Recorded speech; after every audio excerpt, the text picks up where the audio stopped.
Welcome back to Venba media tech. இன்னைக்கு நம்ம என்ன பார்க்க போகிறோம் அப்படின்னா, எப்படி வந்து ஹியூமனோட ஹெட்டை வந்து 3D ஸ்கேன் பண்ணி அதை வந்து 3D மாடலாக மாற்றுறது அப்படிங்கிறதான் பார்க்க போகிறோம். இது வந்து ஒரு பிளேலிஸ்ட்டை தான் போடலான்னு ஐடியா இருக்கேன். இது ஒரு சீரீஸ் மாதிரி வரப்போகுது. என்ன சீரீஸ்னால் 3D ஸ்கேன் டு அன்ரியலில் உள்ள அந்த மெட்டா ஹியூமன் அதுக்கான டுட்டோரியல் ஃபுல்லாக வரப்போகுது. எப்படி வந்து ஒரு ரியலிஸ்டிக்கான ஒரு 3D கேரக்டரை வந்து கொண்டு வர்றது ஃப்ரம் ஃபோட்டோலேருந்து எப்படி வந்து நம்ம ஸ்கேன் பண்ணி அதை 3D மாடலை எடுத்துக்கிட்டு அதுக்கப்புறம் நம்ம வந்து எப்படி ஃபர்தராக ப்ராசஸ் பண்ணுறது அப்படிங்கிறத மட்டும் எல்லாமே நம்ம வந்து இதில் பார்க்க போகிறோம். ஸோ வாங்க டுட்டோரியலுக்கு போகலாம். ஓகே, ஸோ நமக்கு 3D ஒரு மாடலை வந்து கன்வெர்ட் பண்ணுறதுக்கு நம்ம ஏற்கனவே நம்ம சொல்லியிருந்தோம். அதுக்கு என்ன தேவைப்படனா 360 டிகிரியில் வந்து நம்ம ஃபோட்டோ எடுத்துக்கணும். ஸோ வந்து 360 டிகிரியில் வந்து நம்ம சுற்றி ஃபோட்டோ எடுத்துக்கணும் அப்படின்னு சொல்லியிருந்தேன். எப்படி வந்து ஃபோட்டோகிராமெட்ரிக்கான ஃபோட்டோ எடுக்கிறது அப்படிங்கிறதையும் நம்ம வந்து இதுக்கு முன்னாடி ஒரு வீடியோவே போட்டிருக்கோம் பாருங்கள். ஒரு மரக்கட்டையை வச்சு நம்ம சொல்லி கொடுத்துருப்போம். அந்த இதுவுமே பார்த்திங்கன்னா தனியாக ஃபோட்டோகிராமெட்ரின்னு ஒரு பிளேலிஸ்ட் இருக்கும். அந்த பிளேலிஸ்ட்லேயே இருக்குது. பார்க்கலன்னா போய் பார்த்துங்க. எப்படி ஃபோட்டோ எடுக்கிறதுன்னு அதில் தெளிவாக சொல்லியிருப்பேன். ஸோ நீங்கள் சென்ட்ரலாக உட்கார வச்சுட்டு ஒருத்தர் உங்களுக்கு யாரை வந்து 3Dயை மாற்றணும் அப்படின்னு நினைக்கிறீங்களா அவங்கள வந்து சென்ட்ரலில் உட்கார வச்சுட்டு நீங்கள் சுற்றி ஃபோட்டோ எடுங்க.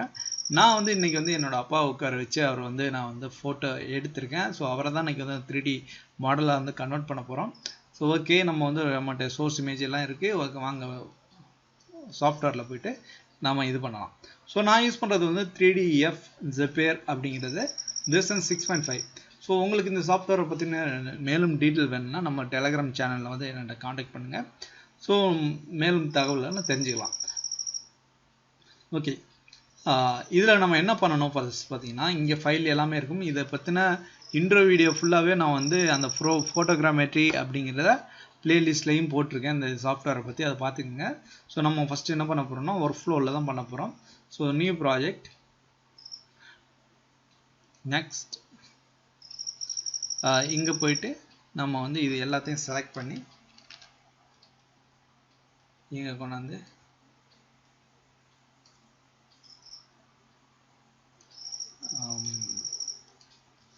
ஓகே ஒன்றும் இல்லை, காப்பி பண்ணிக்கலாம்.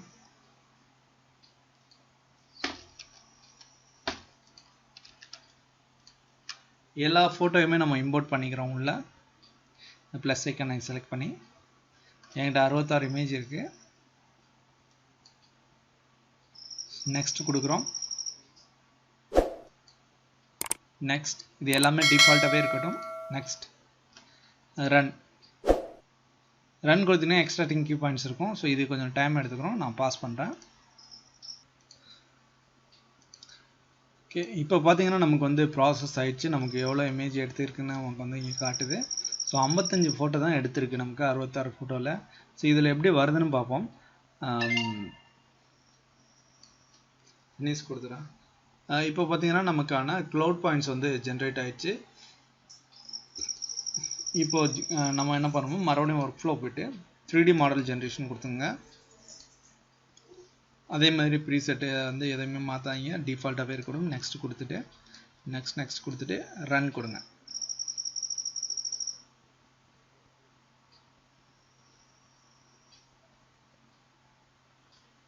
ஸோ இது வந்து பார்த்தீங்கன்னா உங்களுக்கு வந்து 3D மாடலை வந்து ஜென்ரேட் பண்ணும். நான் வந்து உங்களுக்கு வந்து டைம் எடுக்கிறதுனால பாஸ் பண்ணி வைக்கிறேன்.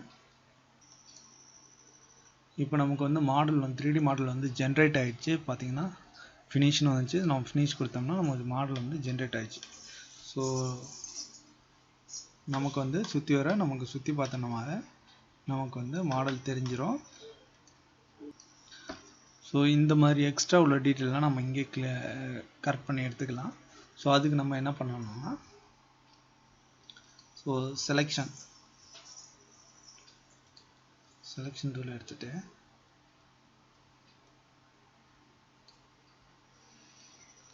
இப்படி அன்வான்டாக இருக்கிறதெல்லாமே நீங்கள் செலக்ட் பண்ணி இங்கே பாருங்கள் டெலீட் இருக்குது பார்த்தீங்களா, இது கொடுத்தீங்கன்னா அது கட் ஆயிடும். ஸோ எல்லாத்தையுமே நீங்கள் செலக்ட் பண்ணி கட் பண்ணிக்கலாம். இல்லைனா இந்த பாலி டூல் கூட நீங்கள் யூஸ் பண்ணலாம்.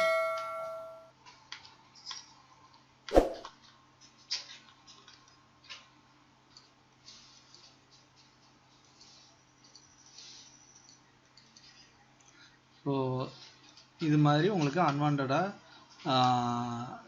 எதெல்லாம் தெரியுதோ அதெல்லாம் வந்து நீங்கள் சூஸ் பண்ணி டெலிட் பண்ணிக்கலாம்.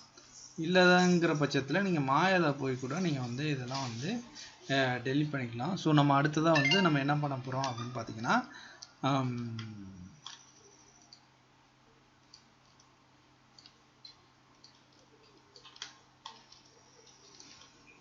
ஸோ இதை வந்து இந்த மாடலில் வந்து நம்ம எக்ஸ்போர்ட் பண்ண போகிறோம். ஸோ அதுக்கு வந்து மறுபடியும் ஒர்க் ஃப்ளோ போயிருங்க.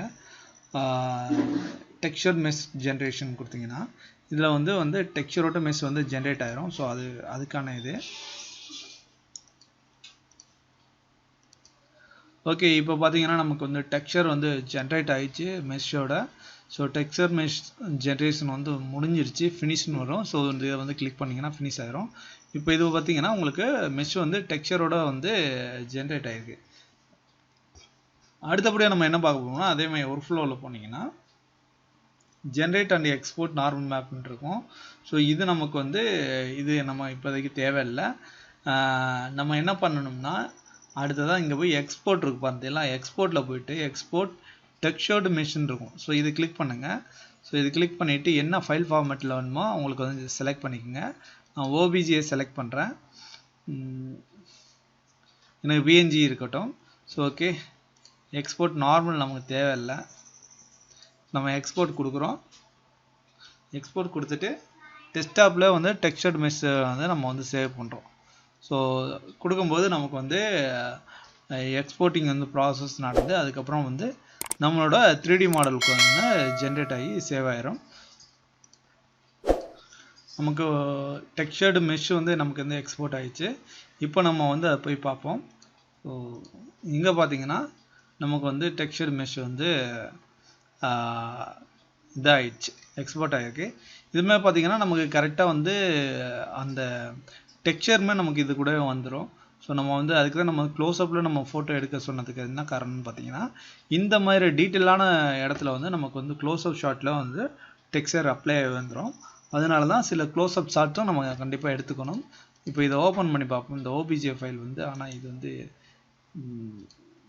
3D வியூவரில் ஓப்பன் பண்ணிக்கோங்க, அது ஃபோட்டோஷாப் ஃபைலாக இருக்குது. ஸோ 3D வியூவரில் அது ஓப்பன் ஆகும். ஓகே, இது வந்து நம்ம வியூவரில் ஓப்பன் பண்ணியிருக்கோம், லோட் ஆகிறதுக்கு லேட் ஆகுது. ஸோ லோட் ஆகட்டும். இது பார்த்தீங்கன்னா இதோட வந்து ஃபைல் சைஸ் பார்த்தீங்கன்னா நமக்கு வந்து 24 MB இருக்குது. ஸோ ஃபோட்டோஷாப் ஃபைல் ஓப்பன் ஆயிடுச்சு. ஸோ இது பார்த்தீங்கன்னா 3D வியூவரில் நமக்கு வந்து மெஷ் வந்து ஜென்ரேட் ஆன மெஷ் வந்து நமக்கு இங்கே வந்துடும்.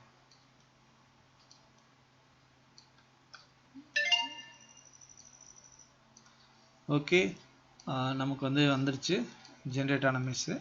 ஸோ இது ஃபைல் பார்த்தீங்கன்னா 24 MB இருக்குது. இதை நம்ம எடுத்து போய் மாயில் எடுத்து போயிட்டு நமக்கு தேவையில்லாத மெஷர்லாம் நம்ம வந்து கிளியர் பண்ணிவிட்டு அதுக்கப்புறம் நம்ம வந்து அதை அன்ரீலில் கொண்டு போயிட்டு மெட்டா ஹியூமனில் போட்டு நம்ம அதுக்கான ஆக்ஷன், அதுக்கான ரிக்கிங் எல்லாமே நம்ம வந்து செட் பண்ணுவோம். ஸோ அது எப்படி பண்ணலாம் அப்படிங்கிறத அடுத்த வீடியோவில் பார்ப்போம். அதுவரை உங்களிடம் விடைபெறுவது உங்கள் அன்பு நண்பன் வெங்கட் செல்வராஜ். நன்றி. அடுத்த வீடியோவில் சந்திப்போம்.